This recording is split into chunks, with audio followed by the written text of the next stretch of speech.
Hello, my dears, and welcome back, my nice-hearted listener.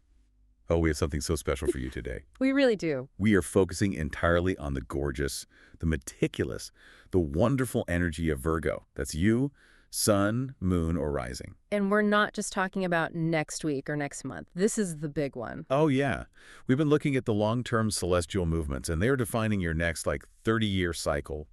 We're calling this one that huge transformation of the year. It really is. Okay, my honeys. I know Virgo loves detail and can be a little impatient, so I'm getting straight to the point. I love that. And our mission today is just that, to uncover the really specific, beautiful opportunities for growth and those long-awaited rewards that 2026 is bringing for you. Rewards you have worked so hard for. Exactly. This isn't about small tweaks. This is about deep psychological shifts and a total revolution in your shared financial world. Okay, so let's jump right into the deep end then. We have to start with the heaviest planetary stuff, because it is setting the stage for years to come. We're talking about Saturn and Neptune. The big two. Moving into your 8th house for a major multi-year transit. This is really locking in through 2026, 2027, and even part of 2028. Wow. Okay, so the 8th house. For anyone who needs a quick reminder, can you just break that down for us? Of course, the 8th house is, it's the house of taboos. It governs all of our shared resources, things like mortgages, debt, a partner's money. And the really deep stuff, too. The deepest, deep psychological connections and trauma.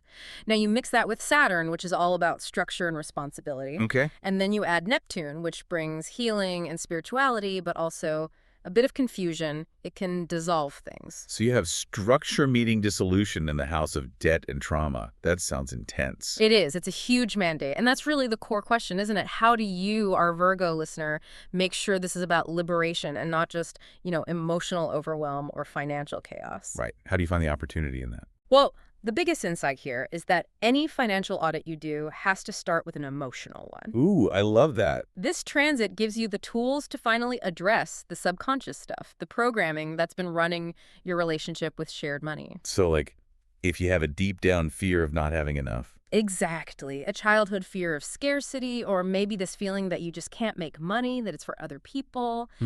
Saturn and Neptune are coming in to help you find that specific root issue. So it's not just about paying off the credit card. No. It's about healing the internal trauma that made you run up the card in the first place. You've got it. This is where your amazing Virgo analytical mind can finally be applied to your own subconscious. It's a game changer. Wow. This is the year you can successfully, truly let go of all that psychological baggage around money that's been buried so deep. Neptune softens it, lets the trauma dissolve, and Saturn comes right in to build new, mature, stable structures in its place. Okay, that makes so much sense. So what does this look like on the more practical material side of things? Practically speaking, this is huge for any kind of collaborative finance. Okay. We often see things like inheritances coming through, or maybe significant tax matters that get settled. It could even be securing a stable income that comes through a partner's assets. Like their salary or investments? Yes, their salary, pensions, investments. It's all about taking on a mature responsibility for assets that are not just yours alone. So it's a big deal for partnerships. A huge deal. There's also some suggestion of financial development from overseas, maybe distant investments. But honestly, whether it's that or just sharing a household budget, the theme is the same.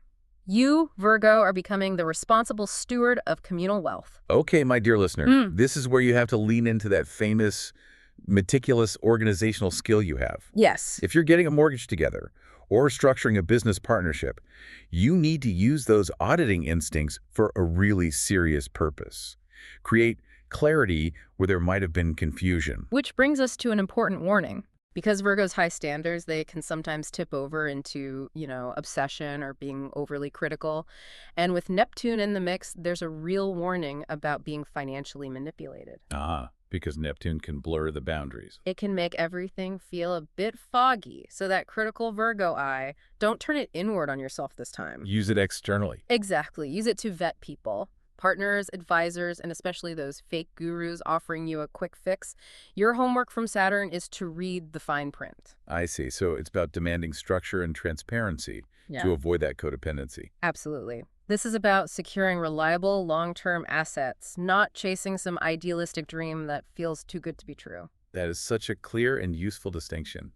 Okay, let's shift gears because there's so much good news too. Yeah. Let's talk about Jupiter because the first half of 2026 looks incredibly supportive. Oh, it really is. Jupiter, the planet of luck and expansion, is lighting up your 11th house all the way through July.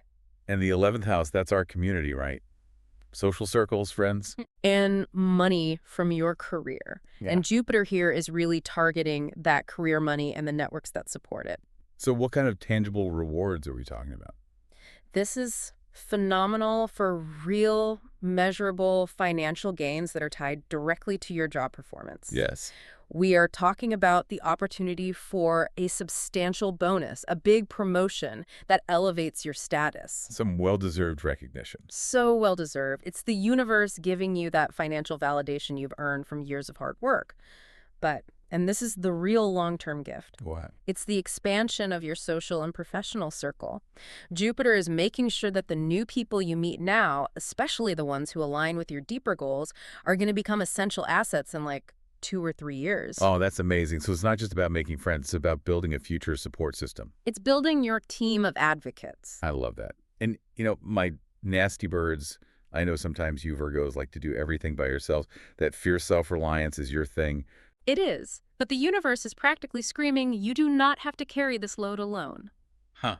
I hear it. Jupiter in the 11th is a clear sign that asking for help and leaning into your community is not a wellness. It's actually your path to accelerating your success. So get out there. Okay, so from career and community, let's talk about relationships because there are some massive changes happening there at the same time. Oh, absolutely. The foundation of your partnerships is being reset. This is driven by the North Node, activating your 7th house of partnerships all the way until August. And the North Node is about our growth, our destiny. Exactly. So the mandate here is all about expansion in your closest relationship. It's about finding a deeper, more emotional connection with your significant other. And to do that, you have to look at the South Node, which is in your first house of self. That's the key. The South Node in the first can make you focus too much on your own perfection, being hypercritical of yourself, always auditing your own performance. Which makes it hard to be truly present with someone else. Precisely.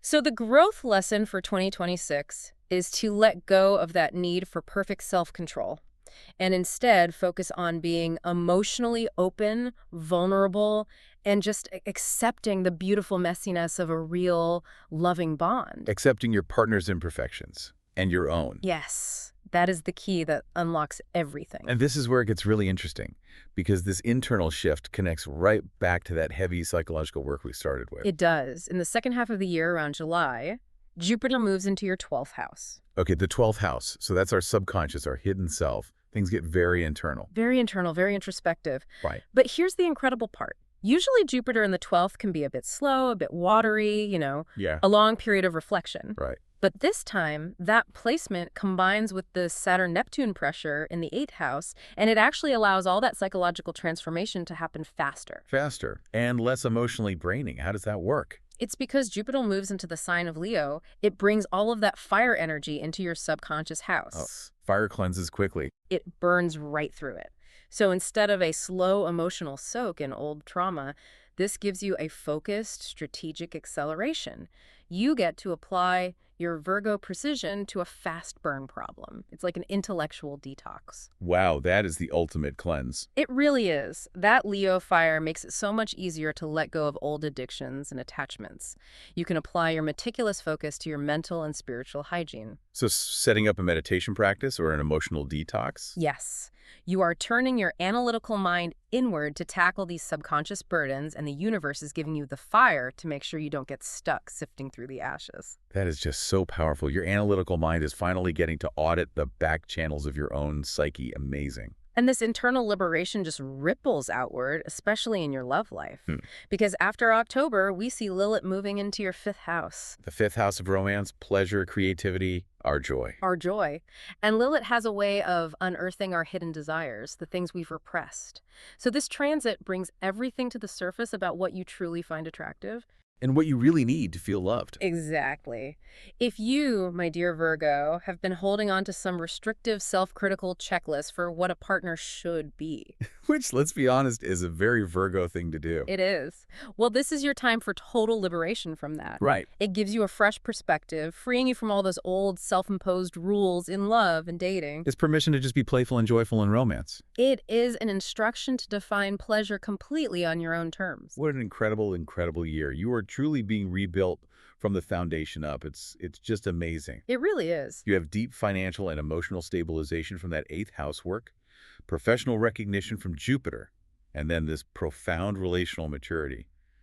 And finally, a liberated, joyful sense of self in love.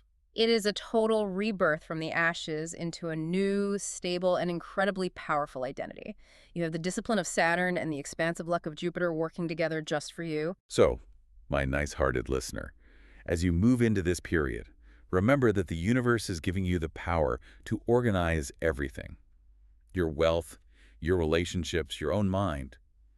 Apply those famous analytical skills to the deepest parts of your life. This is your time. We are sending you so much positive energy for this transformation. Absolutely. And to all our listeners, big surprises are waiting for your sign next time. So you don't miss it, don't forget to subscribe to our channel, What Do Stars Say? And if you liked our horoscope interpretation, please don't forget to give it a like. And please don't be shy. Share your comments with us. We love hearing from you. We'll see you next time.